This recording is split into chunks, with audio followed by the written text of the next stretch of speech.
Alright, today I'm going to show you how to fix a mirror on a first-gen Dodge pickup truck. This one's a 3/4 ton Ram Cummins.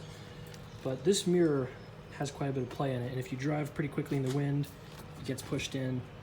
So the first thing you got to do for this repair, and this should only cost, you can do this for free if you've got some household materials. So the first thing you got to do is there's a screw down here. You got to take that off. I've already taken it off. But if I look on the driver's side one, which I've already fixed, there's a screw in there. That's just a standard Torx bit, and you can just take it out with a drill. So after you take that screw out, if you swivel the mirror all the way to the front, this cover should lift right up. You can put it out of your way and you can look at the parts for the mirror inside. So on this assembly, there are a couple little bolts holding it in. I believe these are 5/16, but I've got a little bit for my drill, for my impact that I've been using to take them off. So you want to go ahead and take those off, and then you'll get to the next part. So they come out pretty easy.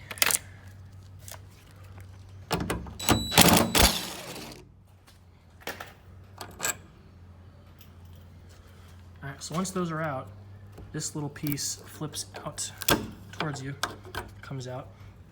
And as you can see, this mirror has already been attempted to be repaired once.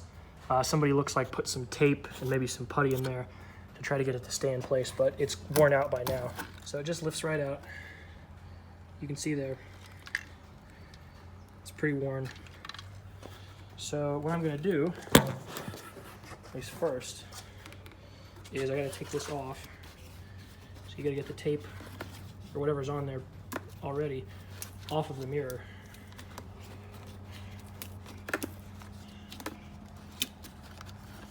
So here under the tape you can actually see the original bushing. So these mirrors have this plastic bushing on the inside that wears out super easily. Well, I wouldn't say super easily. This truck's got 300,000 miles on it, so it's worn out because it's old. But after that comes out, you've got a clean surface to put your mirror back in. So what you can do is find yourself a milk jug or any kind of plastic container, really, and cut off a small section of the plastic from the side of the jug at about this size where it'll fit over there, and you can wrap this around. You'll want to cut it so that it's just one layer around the piece and then put it back in. So try my best to measure this while filming with one hand. Yeah, it's actually pretty good about the size that it is, and from there you can just go ahead and get it put back on to the truck. All right. So you should be able to see there pretty well what I'm doing. So I've got this piece of plastic here. I've got the 2 bolts. I've got the plastic, or I've got the cover. Set those on top of the truck. So you want to take your mirror, being careful not to drop it, or else you will have to buy a new mirror, and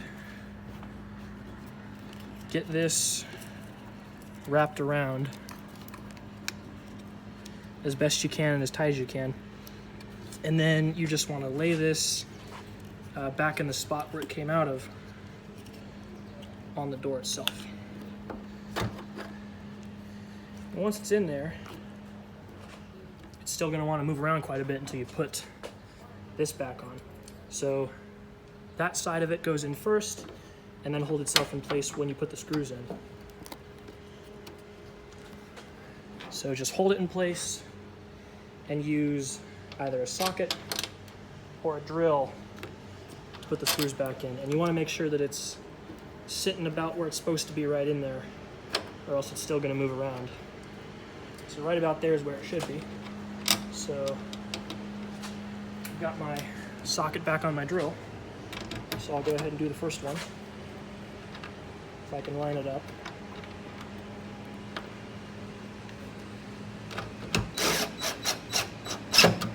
And you don't want to tighten down too much until the end when you're figuring out about where it's supposed to be tight but still able to be moved. So let's go ahead and tighten down.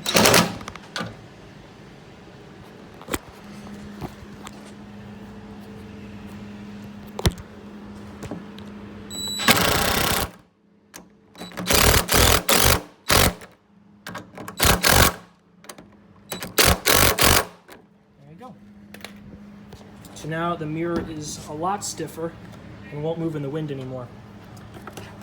And after this, getting it back in there is pretty simple. All you gotta do is slide this cover back down and then put this screw back in, which I don't have it with me right now, but it just goes right back in there. And you've got a nice solid mirror once again that doesn't move in the wind. And it's also worth noting that if you make this piece of plastic too long, it will stick out the top. And if it's sticking out of the top any more than mine is right now, it can stick out a little bit, but not too much more. If it's sticking out, you'll have to take a knife like this and cut it down to where it's only sticking over a little bit so that this cover can actually go all the way down back onto the truck. So there you go, easy peasy.